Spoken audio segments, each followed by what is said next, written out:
Good afternoon. I'm Claudell Clark, President and CEO of the Better Business Bureau of Greater Hampton Roads. Today I have with me a very good friend and business associate, Bob Pizzini, Managing Partner of iFly, Virginia Beach. Bob, good afternoon. Hey, Claudell. Thanks so much for having me here today. Good to see you. Obviously, you're in action mode already and probably just came from a workout, going to another one.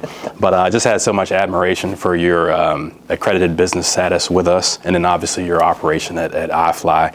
We were talking a little bit about your history and how long you've been down there. Tell us a little bit, how long have you been at iFly and just how you guys have grown since then. Yeah, absolutely. So iFly was conceived of in 2009, which was quite a while ago, and from good idea till the day we opened our doors was 6 years. So we opened our doors in 2015. Okay.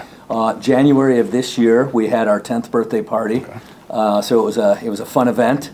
And so we are in our 11th operating year, if you can believe that. So yeah, we built the place from the ground up. And of the 40 or so iFlys across the U.S., okay, we are one of the top grossing every year. Wow. I mean, we're getting right into it.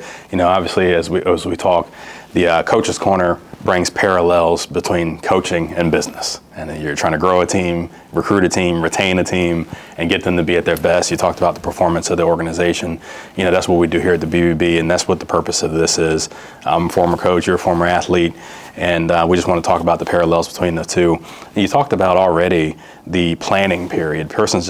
People might just think you just go into business, right? But you talked about a planning period even before the doors open. Tell us about how you prepared, how you work with your investors, work with your team to kind of just get the doors open and break ground. Sure. So it really begins with a research phase. Okay. And if you do your research properly and you've collected enough of the right information, then you have something to present to an investor, to a banker, etc. And that's really the hardest part. The hardest part is getting that research lined up, executed, getting it done, and then presenting that. And there were at least 5 efforts to build an iFly in Virginia Beach before me. Okay.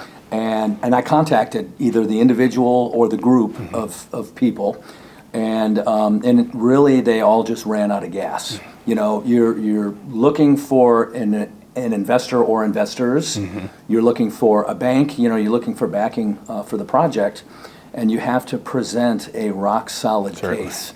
And that takes a level of research, and also you're presenting yourself as the person who's going to run the organization, and those things have to kind of track in parallel, and the presentation has to be timely and it has to be thorough, and you have to bring confidence to the project. Right.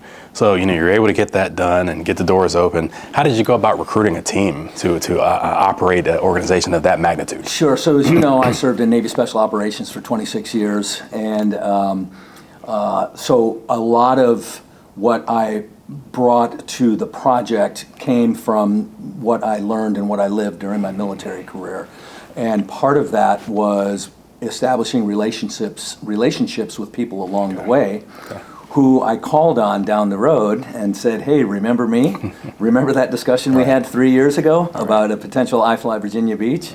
Well, it's going to happen, and I'd like you to be part of the team. So I'd say about half of my team were people that I already had relationships with, and then as we brought on the leadership team, then they reached into their networks, and so we built the team out. Now, a lot of people have come and gone over 10 years. A lot of our jobs are kind of short-term in nature, 2-3 years. You know, kids getting through high school or getting through college. And the life of a wind tunnel flight instructor is generally 2 to 4 years, because there is limited upward mobility in terms of levels of leadership and pay and compensation. But I will say this, and this is really one of the most valuable things I've learned, 95% or more of our teammates come from referrals from current teammates. They say, hey, we have an opening, this is a great place to work, you should apply. And just let that sink in for a minute, as opposed to, oh, I hate my job, this place is terrible, oh, but we have an opening, you should apply. So I think organizations that really kind of get up on step and stay there, a big part of that is their recruiting, and your recruiting comes from your network of current teammates. Wow. And then talked about great place to work. So there must have been a culture there, right? And we talked about that in sports and business. Tell us, how you establish a culture that persons want to be a part of, people can grow in, and certainly they have to move on, but a culture so compelling that they'll send other people back to you. How'd you establish that, and how do you keep it? Sure. So, culture is something I think about every single day as the leader of the organization, and it's something that I discuss with my leadership team. So I have 6 people on the leadership team, and we have 40 teammates overall. Okay. Culture is, I can enable culture, I can create conditions for culture to flourish, but the culture is owned by everybody on the team. Okay. The newest person on the team, all the way up to me, the most senior person on the team, it's owned by everybody. And good culture is, Claudell and I work well together. Okay. Great culture is, I love working with Claudell. And we seek very deliberately that great culture all the time. And I know you're probably going to break into sports here soon, but throughout my hockey career and coaching high school hockey especially, we try to build that culture, on the sports team as well. When we build the lines for the game, there's like, oh, we're on the same line. Right. We want people to be excited about skating with their line mates. Right. And once the lines are established, then they kind of go off to the side and they strategize, and so that's kind of how our culture is. Our people know their role and responsibility. Yeah. It's up to them to execute in a way that they think is most effective. Certainly. And my job then is to just support that. Well, I know you had the hockey background, and we're big into that. Do you find yourself using the sports and hockey analogies in your team meetings and your leadership? So I do, and I'll tell you, I went to, I'm part of what's called USA Hockey. So to be a coach, you have to be USA Hockey certified, and you have to be current in all these different levels of certification. One of them is called this Level 5 seminar that I went to in 2018. It's a 4-day seminar at Lake Placid, New York, which is an incredible, the site of the 1980 Certainly. USA. The upset. Herb Brooks and the U.S. hockey team winning gold. Incredible movie called Miracle on Ice. If you haven't seen it, and if you have, watch it again. It's a great movie. But I went to this hockey coaching seminar, and as the 450 coaches from around the country, and as the lectures are happening, and as we're doing the breakout workshops, etc., I knew I was going to go back to my business and be a better leader within my organization. I was going to be a better husband, a better father, and a better teammate outside the world of hockey. Right. Certainly inside the world of hockey, but so much of it applied outside the world of hockey. Wow. No, I find it all the time here. So much so they get tired of it, right? New season, new inning, let the past go, don't ride the roller coaster. Yeah. But that's really neat. But so you have this team, 40 people, an amazing leader. How do you retain those persons? So we know they have kind of a shelf life and that there's a certain time frame they'll stay, but how do you retain them for that time? Yeah, so it really goes back to culture, but I would say more specifically, I believe strongly in voice. Everybody has a voice. Everybody doesn't have a vote. I have to make the decision on where we're going to spend our dollars, or different things that are major events for the company. But I have to hear from everybody before I make that decision. So I think everybody knowing they have a voice in the organization, it's great for culture, and it gives everybody a level of ownership, a level of belonging, a sense of... it's inclusivity. Yeah, it's inclusivity. Certainly. And that's how I define inclusivity, by the way. So I believe in diversity, and diversity is the whole of the person. It's where did you grow up, and what languages do you speak, and do you play an instrument? And certainly the ethnic background is part of that, but the whole of person, the diversity of a human being, is everything about that person. And this is what I experienced through 26 years in the military, and that you truly celebrate human beings. You celebrate the individual as part of the group. Right. So you have these people having this great culture, loving to work with each other. If you hadn't been to iFly, you need to go. Right? Great product, exciting experience. How does one professionally develop? How do you stay on top of your game? How do they stay trained, and how do they stay ready to give this great guest experience? Sure. So just like in hockey, we have and this is actually right out of the U.S. Olympic Committee and the way they train any Olympic athlete. Right. We have individual skills, we have team skills, and then we have hockey sense. Right. So I've got to be able to stick handle, puck handle, skate. I've got to be able to work that into what I'm doing with my teammates and my line mates. Okay. And then I have to know what's going on behind me without looking behind me. Right. That's you have to sense all that. So that's really how we approach training and qualification within my organization. Is you have to have your individual skill set. Without that, we're not going anywhere until you've established your individual skill set. We then bring that to, in the military, we call it the unit level. How does my individual skill set interact with the rest of the people on the team? And then so individual unit, and then how does the reception and how does the customer service team interact with the instructor team? How does the management team interact with the customer service team and the instructor team? Right. So we have individual skill set, we have unit level skill set, we have the sense of we understand what this is all about, and then we have the different units interacting with each other. And then as a leader, one person may think that a leader has to do it all. Certainly you can't do it all, nor do you need to. Certainly you need to be knowledgeable about those areas. So have you been able to be knowledgeable about every single area underneath your umbrella? And kind of how does that work? Are you trusting these people and allowing them to be the subject matter expert? Or do you have knowledge in every one of those areas? How do you look at it as a leader? Yeah, so sometimes you lead from the front, sometimes you lead from the middle, and sometimes you lead from the rear. The more I can be at the rear, the better. I'll move up to the front if I have to, but very rarely is that necessary. Now, there are things that clearly fall on my plate and nobody else's, but I really want to allow others to flourish. I want to allow them to experiment, to take risk, to make mistakes. And what I've discovered is people, if they're acting in the best interest of the organization, we have another approach at iFly.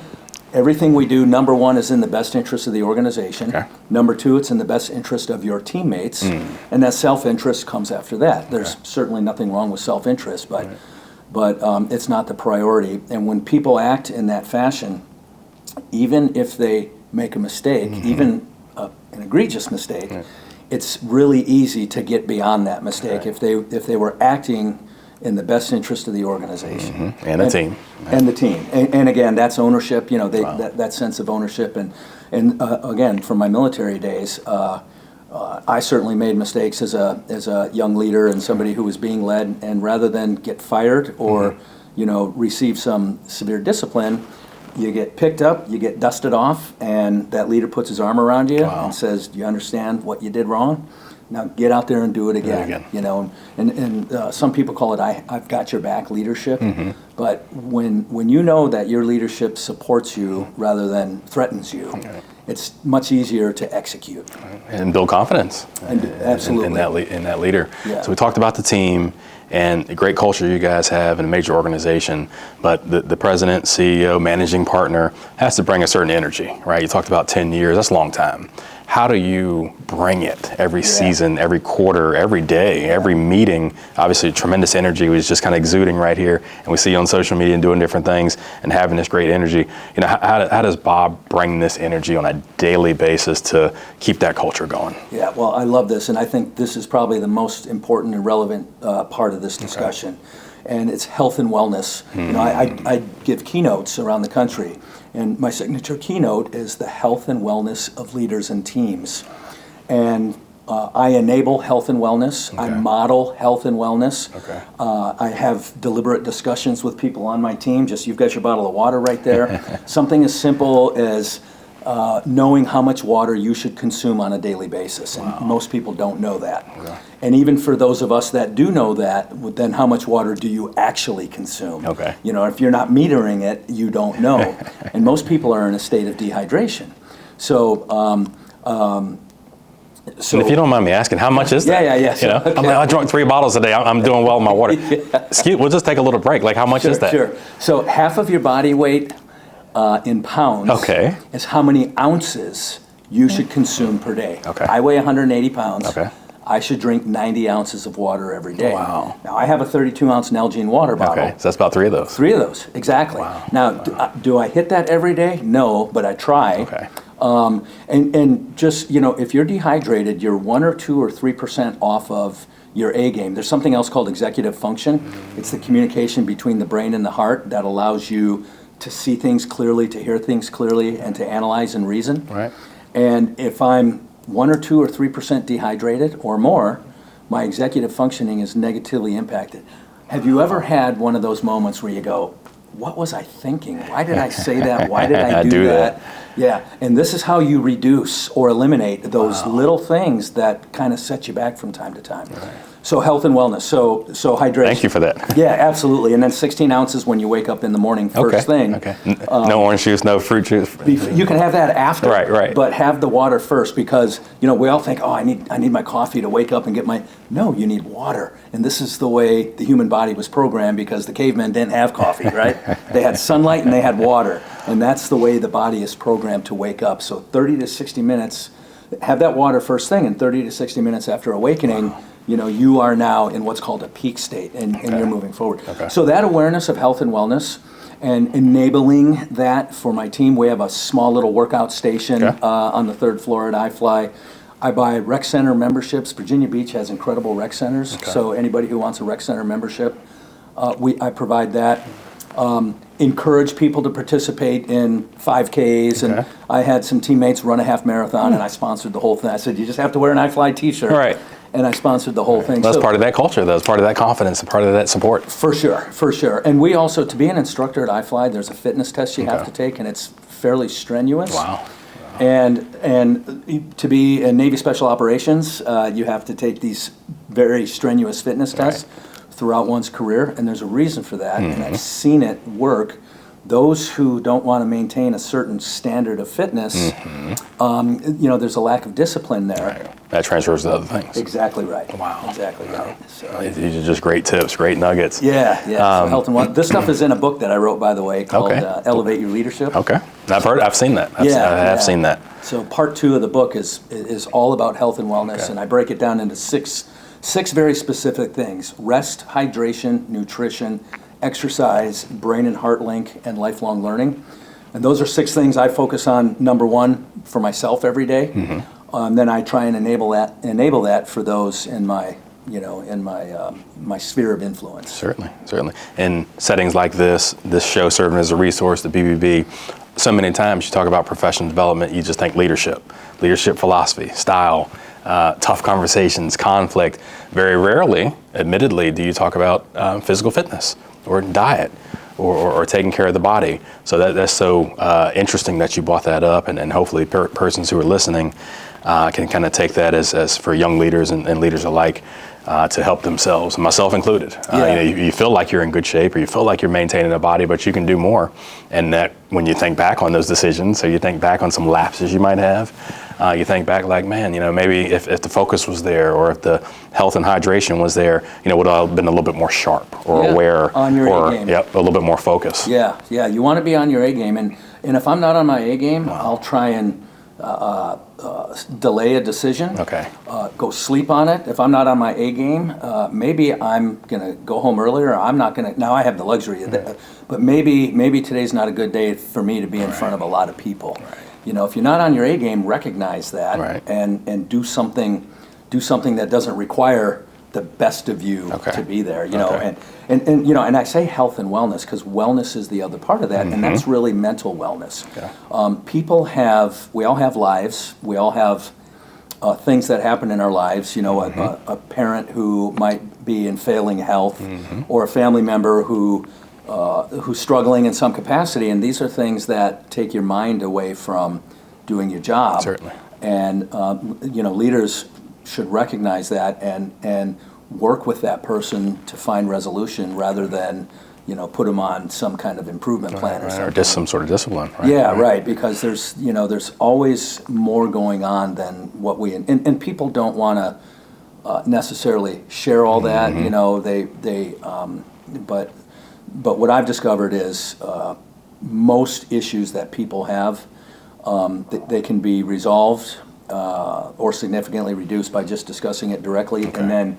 and then just saying, how can I help? Okay. How can I help you with that? Right. Well, this culture of support, yet again, how can we help? How can we support you? How can we build your confidence? And you've talked about that nonstop throughout this. Going back, 10 years, a decade at anything is a tremendous accomplishment. What is your vision for the next 10? Yeah. I know you want to stay in business and you want to continue to grow, be one of the highest or high performing iFlys in the country, like you said. How do you get to the next 10 years on that level? Yeah, so I'm actually still trying to figure that out because there's a lot of things kind of out there that capture my interest, really too many things. So we are trying to open a second location down in Florida, and part of our success model has a lot to do with our military training, and so this location in Florida would really kind of emulate that. But there's so many other things. I have civic interest, I have political interest. There's just so many other things. A lot of things that I'm interested in, they're a call to duty. Okay. Call to service. It really is. It really is. And I'll look at the past 14 years of coaching youth hockey, and to watch these kids go from 5-year-olds to graduating high school. It's incredible to have hopefully had a positive impact on these boys becoming young men. Or girls. I coach a lot of girls hockey too. These girls becoming young women, and them looking back on their hockey career, so to speak, and saying, "I'm so glad I did that. That was a very positive part of my life," and to maybe become a coach one day themselves, and have a great influence on younger people. Gotcha. Well, to wind this up, I know that yourself and your business have been tremendously impactful in the community. Tell us just a few instances on how iFly and Bob, as the managing partner, how have you guys impacted the community of Virginia Beach and the surrounding community? Sure. So I'll tell you a couple things that are absolutely head and shoulders the best thing that we do, and one of them is called SeaTac Soars. Okay.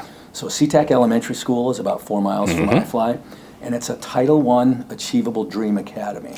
So it's a tremendous school, and it's well resourced. It's kind of in the neighborhoods and in the homes where the kids face challenges. Okay. So we have something called Youth League at iFly, and there's 2 seasons for Youth League. There's the 13 weeks before Christmas, and there's the 13 weeks after Christmas, which is exactly what hockey season is. Okay. So if you wanted your... Strange coincidence, right? If you wanted your child to learn how to fly competitively through Youth League, it would cost you about $1,000 for that 13-week session. Okay. We donate that to the 5th graders at SeaTac Elementary School. Wow. And so we do one group of 12 kids for the before Christmas group, and then another group of 12 kids for the after Christmas group. And the whole point of this is to build pride and confidence, and to get these kids to think, beyond their limitations, to get them to say, if I can fly, what else can I do? And we see it we've been doing it for, I think, 8 years, 9 years maybe. Well, our first season was 2017, and the pandemic was the only break we've taken. But to see the pride and confidence in these kids, they go from week 1, I'm not sure I'm going to do that, to week 13, we have all the parents and family members and the school administrators come in for what we call a showcase. And these kids are like, Mom, Dad, look at me. Mom, Dad, look at me. We do it in hockey too, the little kids. We just let them go shoot the puck in the empty net, because when they do that, they look up and they're like, Mom, Dad, did you see that? So yeah, a lot of comparisons there. But so SeaTac Soars, it's one of the coolest things that we do. In our first year of kids, and I should know the math here, they just graduated high school this year. Okay. So they were 5th graders when we started. So I guess 7 years later, they graduated high school. And then St. Mary's Home is in Norfolk, and that is a facility for kids with severe disabilities, who are born with severe disabilities, and they really spend all of their childhood in these very high care facilities. And the CEO of St. Mary's is a friend of mine, somebody who I've known for many, many years. She's a wonderful woman. And they brought like 8 St. Mary's kids over. And we literally, we put flight suits on them in their wheelchairs, and we wheeled their chair right up to the entrance to the flight chamber. 2 instructors pull them out of the chair, and these kids are flying. Wow. And it's really incredible. So those are kind of 2 of the biggest community things that we do on a reoccurring basis. And then we participate. We do a lot of giveaways and a lot of donations. And please, anybody who calls us with a valid tax ID, 501c3 or whatever, we're happy to make donations along those lines for different charitable events. And that's just a few of the things. Well, I know your staff and your leadership and people who admire the organization see that, and that creates an even better rapport and better reputation for that. To finalize, if we have these business owners, potential business owners, young business leaders, people who've been in business just a few years, what advice would you give to young business owners, persons who are looking to go in business? What advice would you give them in this day and time to be successful and lead their teams and to grow their businesses? Sure. So like most entrepreneurs, when you start out, you're the subject matter expert. Whatever your product or service is, you're the one who develops it, and you're the one who delivers it. And hopefully you grow beyond that. And if you hire one other person, you are now a leader. You are now in charge of somebody who you brought on, hopefully, to sell or to deliver your product or service. So the more you bring teammates on, the more of a leadership role you have to very deliberately assume. You have to recognize the fact, like I am a wind tunnel flight instructor, but I haven't had hands-on any customers or any clients in years. That's not my primary role. But you know that business. but I know what it's like to do that for sure. And then our customer service folks who take the phone calls and make reservations and check people in. I know what it's like, although I couldn't do their job because we have a point of sale and all this complexity, but to watch them do what they do. So understand what your people do, and really, it's in the military we call it man, train, equip. You have to have the right number of people within your organization, whatever that number is, 1, 2, 10, 50. Make sure you have the right number of people to deliver the product or service in a first-class manner. Make sure that everybody on your team is properly trained. Whatever they need to be great at their job, provide it for them. And then whatever equipment they need, whatever they need to, in our case, we call it delivering the dream of flight. We bring people together through the dream of flight. Make sure your teammates have it could be computers, it could be, in our case, flight suits and helmets and goggles and everything. So make sure you have the right manpower, make sure everybody has the right training, and make sure you give them all the equipment they need to do a first-class job. Gotcha. Well, great. This has been a tremendous time to sit down with you and just kind of pick your brain. We see you on social media, we see you in public. You talked about some of these political aspirations maybe, and see you being vocal there and very vocal in the sports space. And we can't thank you enough for just being this great ambassador for yourself, your company, and an accredited business. And you guys have been with us a long time. And like I said, been a resource for the people you serve. We've been a resource for you as a Better Business Bureau, and we just can't thank you enough, Bob. Yeah, thank you so much. Yep.